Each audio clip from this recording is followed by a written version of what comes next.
माँ सुनो ना। हाँ बोल बेटा, क्या हुआ? आज ना मेरे सारे दोस्त पार्टी करने जा रहे हैं, मैं भी उनके साथ जाना चाहती हूँ, तो मुझे थोड़े पैसे दे दो ना।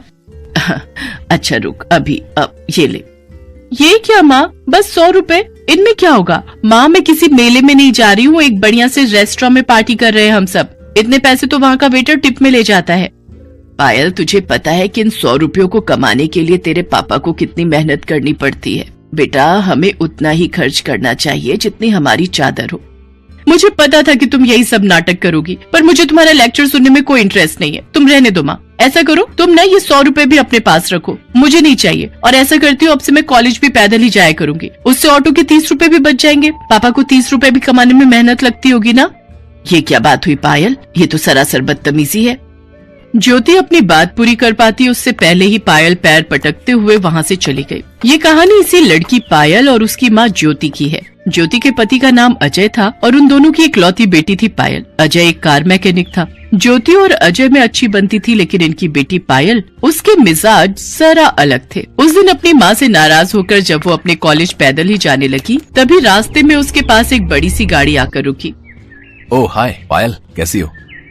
सॉरी, मैंने आपको पहचाना नहीं। अरे मैं तुम्हारा सीनियर विकास, बीएससी फाइनल ईयर। हम मिले थे ना उस दिन कॉलेज लैब में। ओह हाँ, अब याद आया। हाय, मैं अच्छी हूँ। What about you? I am too good. तुम कॉलेज ही जा रही हो ना? हाँ। आ जाओ, मैं भी कॉलेज ही जा रहा हूँ। I will drop you. It's okay, I can manage. अरे घबराओ मत, आ जाओ, मेरे साथ तुम्हें कोई खतरा नहीं है। काफी देर से धूप में पैदल चलकर थक चुकी पायल मना नहीं कर सकी और विकास के साथ उसकी कार में बैठ गई। और फिर ओह नाइस कार। थैंक्स, पिछले महीने ही ली है। वाह, इसका इंटीरियर कितना कूल है और कितने सारे फीचर्स हैं इसमें तो। म्यूजिक तो और भी औसम है, सुनना चाहोगी? हाँ क्यों नहीं। विकास ने गाड़ी में म्यूजिक ऑन किया जिसमें पायल खो गई। वो पहली बार इतनी महंगी कार में बैठी थी। वो मन ही मन सोचने लगी कि अमीरी में कितना मजा है। साथ ही वो अपनी किस्मत को भी कोस रही थी। जब तक पायल ये बातें सोच रही थी तब तक कॉलेज आ गया। आप ना मुझे यहीं बाहर छोड़ दीजिए। क्यों, क्या हुआ? अंदर चलते ना। विकास कार को कॉलेज के अंदर ले गया और फिर पार्किंग में जब विकास के साथ पायल कार से उतरी तो वहाँ खड़े लड़के पायल को देखकर बोले, विकास भाई के तो मजे हैं यार। हाँ भाई, कसम से जिंदगी हो तो ऐसी यार, रोज इसकी गाड़ी से नई लड़की उतरती है। देखना अब इसको भी घुमाएगा फिराएगा और फिर छोड़ देगा। सही बोला भाई, पर ये लड़कियां भी कम नहीं है। विकास के पैसों पर ऐश करने में कोई कसर नहीं छोड़ती है? ये दोनों लड़के जो विकास के बारे में बात कर रहे थे वो विकास की क्लास में ही पढ़ते थे और विकास को अच्छे से जानते थे। लेकिन इन सब बातों से अनजान पायल तो हैंडसम और रईस विकास की दीवानी हो चली थी। अब हर रोज ही विकास पायल को बस स्टॉप से पिक करता और फिर वो दोनों साथ में विकास की गाड़ी से ही कॉलेज जाते। फिर धीरे धीरे वो दोनों कॉलेज से बाहर भी मिलने लगे। पायल को लग रहा था कि विकास जैसे हैंडसम और अमीर लड़के से शादी करके उसकी किस्मत ही बदल जाएगी, लेकिन विकास के इरादे कुछ और थे। वो एक नंबर का मक्कार और अय्याश लड़का था। वो सिर्फ अपने करोड़पति पिता के पैसों पर मौज करता था। एक दिन विकास की कार पंचर हो गई और विकास ने जिस दुकान के बाहर गाड़ी लगाई वो पायल के पापा की दुकान थी। उन्होंने जैसे ही पायल को विकास के साथ उसकी गाड़ी में देखा तो फौरन पायल पर भड़कते हुए बोले, पायल तुम इस गाड़ी में क्या कर रही हो और ये लड़का कौन है? पापा वो ये मेरे दोस्त हैं। मुझे घर छोड़ने जा रहे थे तभी हमारी मतलब इनकी गाड़ी पंचर हो गई। फौरन उतरो गाड़ी से और अंदर जाकर बैठो, मैं तुम्हें घर छोड़कर आऊंगा। पर पापा। सुनाई नहीं दिया एक बार में? आपकी गाड़ी का पंचर लग गया है तो अब आप जा सकते हैं। इसके बाद अजय अपने स्कूटर पर पायल को लेकर घर पहुंचे और फिर ज्योति को सारी बात बताई। पायल सच सच बता, क्या चल रहा है ये सब? आप लोगों को ना बस तिल का ताड़ बनाना ही आता है। वो मेरे सीनियर हैं जिनके सामने पापा ने मेरी इज्जत की वाट लगा दी। पता नहीं क्या सोच रहे होंगे वो मेरे बारे में। काश उन्हें पता ही नहीं चलता कि मैं एक पंचर बनाने वाले की बेटी हूँ। पता नहीं ये सब जानने के बाद वो मुझसे बात भी करेंगे या नहीं। पायल तुम उस लड़के के बारे में कुछ नहीं जानती। वो आए दिन आता है मेरे पास अपनी गाड़ी सुधरवाने, आए दिन शराब के नशे में अपनी गाड़ी ठोकता फिरता है। और तो और हर बार उसकी गाड़ी से एक अलग लड़की उतरती है। हाँ तो क्या हुआ, वो अमीर है, स्टाइलिश है, तो उसकी दोस्त तो होंगी ना। पायल तुम उस अय्याश और फरीबी के लिए हमसे बहस कर रही हो?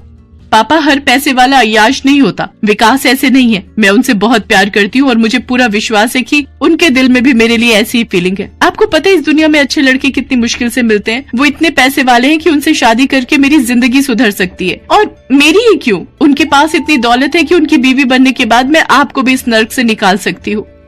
सही कहा तूने, इस दुनिया में अच्छे लड़के बड़ी मुश्किल से मिलते हैं।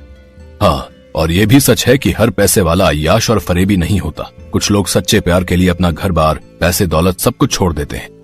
ऐसा प्यार और ऐसी जिंदगी किस काम की जिसमें पैसों और ऐशो आराम ना हो। मैंने बचपन से गरीबी देखी है। ये मत करो, वहाँ मत जाओ क्योंकि पैसे नहीं है। उफ, अब बस, मैं अब और ये नरक जैसी जिंदगी नहीं जी सकती।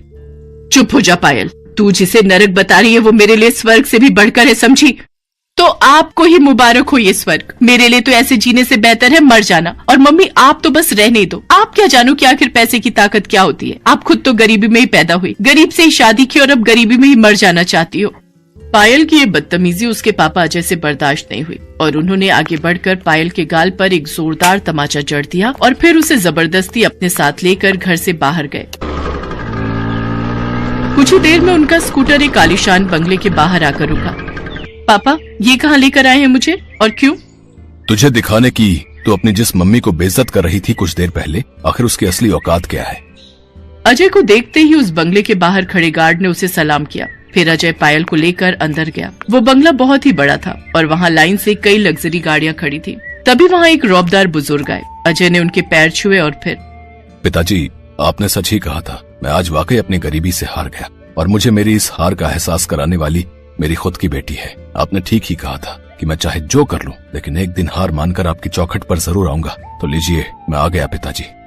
पायल हैरानी से सब कुछ देख रही थी। दरअसल वो बुजुर्ग शख्स शहर के सबसे अमीर आदमी थे और उनका नाम सेठ वीरभद्र था। ज्योति उनकी इकलौती बेटी थी जो अपनी जवानी में अजय से प्यार कर बैठी थी। अजय शुरू से ही गरीब था तो ज्योति और अजय की शादी के लिए सेठ वीरभद्र राजी नहीं हुए। तो अजय की खातिर ज्योति सब कुछ छोड़ने को तैयार हो गई और अजय से शादी करके उसकी गरीबी की हिस्सेदार बन गई। सेठ वीरभद्र को लगा था कि गरीबी से तंग आकर कुछ ही वक्त में ज्योति उनके पास वापस लौट आएगी, लेकिन ऐसा नहीं हुआ। ज्योति अपने पति के साथ बसाए अपने छोटे से संसार में सुखी थी। लेकिन अब इतने सालों बाद जब पायल की खातिर अजय हारता दिखा तो सेठ वीरभद्र ने उससे कहा, नहीं बेटा, हारे तुम नहीं बल्कि हारा तो मैं हूँ। मेरा घमंड चूर चूर हो चुका है। मैं ही अपनी बेटी की बात को समझ नहीं सका कि खुश रहने के लिए पैसों से ज्यादा अपनों का साथ जरूरी है। वो अपने जो हर हाल में आपको अपनाए, आपके हर सुख और दुख के हिस्सेदार बने। आज मैं बिल्कुल अकेला हूँ तो समझ में आता है कि वाकई कितना गरीब हूँ मैं। इतना कहकर सेठ वीरभद्र फूट फूट कर रोने लगे। अजय ने उन्हें संभाला और ये सब देखकर पायल की आंखें भी खुल गईं। उसे समझ आ गया था कि वो असल में एक अमीर माँ की गरीब बेटी थी जो अपनी ही माँ के संस्कारों को नहीं समझ सकी और अब तक सिर्फ पैसों के पीछे ही भाग रही थी, जिन्हें उसकी माँ ने सालों पहले अपने सच्चे प्यार के लिए ठुकरा दिया।